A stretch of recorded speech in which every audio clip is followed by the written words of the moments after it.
In the Western world, one of the biggest issues of Islam is the covering of women. Many see the use of the hijab, the formal headwear to cover women in public, as a symbol of oppression. What few people understand is that the Quran actually preaches modesty. However, a culture's interpretation of modesty varies greatly from country to country, and as a result, so does its religious practice.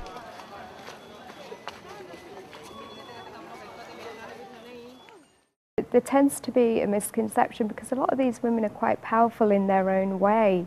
Majority of them are highly articulate, very educated. They have a lot of passion in them. They have a lot of creativity in them. And I think growing up in the West and the sort of media that we get and the views, oh, a woman with a cloak or a hijab or an abaya or whatever she wears, she doesn't have a mind, she doesn't have anything to think, she can't think for herself, she can't express herself. But coming here and meeting people who are so expressive in more ways than us back in the UK, and that's been quite a lesson for me, even though I personally don't always follow what the media will churn out. Can you share with me your feelings about the role of women in society? Is this a true depiction? There are a lot of things that are said about women that just aren't true.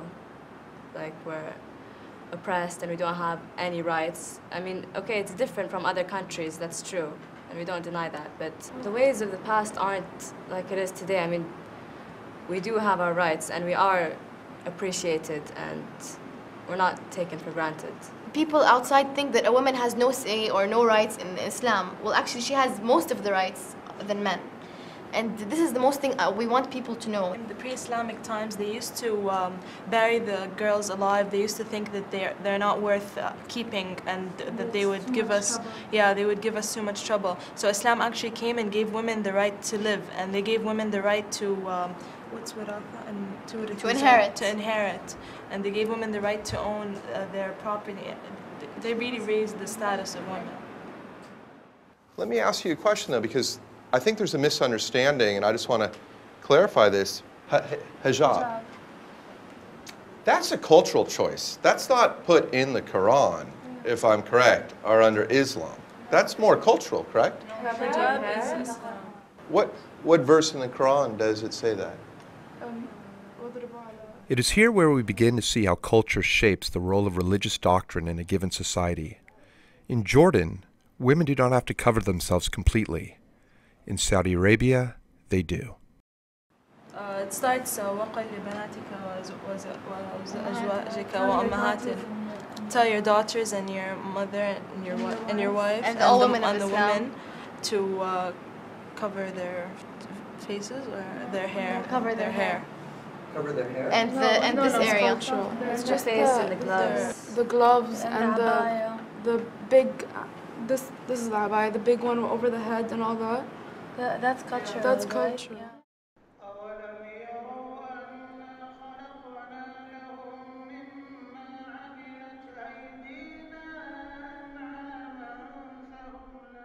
There is something in Islam, going back, the first word that came down to the Prophet was iqra, which is recite or read. Second thing, there is an ayah in Al-Baqarah, I would say, call it the cow surah, and it says, La ikraha fi din. You are not forced to believe. It is a matter of a personal choice, you see? But like anything else in the world or a human nature, it is, or as they call it, a parental society or a patriotic society where the father or the leader or the head decides for the family everything. And therefore, you know, I think the beauty of Islam is that la ikraha fi din, you have to believe and then do. If the Prophet's first wife, Khadija, was not forced in Islam. She was the first to believe from the woman in Prophet Muhammad, but he did not come and tell her, you've got to believe in, you know, my mission or my message that God sent me to do. No, on the contrary, she's the one who supported him. And all the other women afterwards in Islam were never. Umar ibn al-Khattab, he was very, very angry with his mother, but he could not force her into Islam. You see, so there is nothing forceful. The abaya, if you look at Christianity or any other religion, they had this what they call you cover up your body, and I will show you some of the pictures of my aunts who are still living. They are all dressed up in national dresses. If you look anywhere in the world, they have head covers in Europe, in Eastern Europe. They were not all exposed to other people, you know. So it's a folkloric dress. And Islam, you don't have to wear the abaya. There isn't something said, this is the Islamic traditional clothes. It's your traditional clothes in any color, in any design, but you have to have your body covered, you know. But you can have it as fashionable as you like. You see, so I don't think it's something that I feel very proud of. It is not forceful.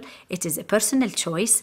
And I do believe that whoever wants to do it, they have to do it, but they don't have to feel forced to. It has to come from within. And God will know that, you know.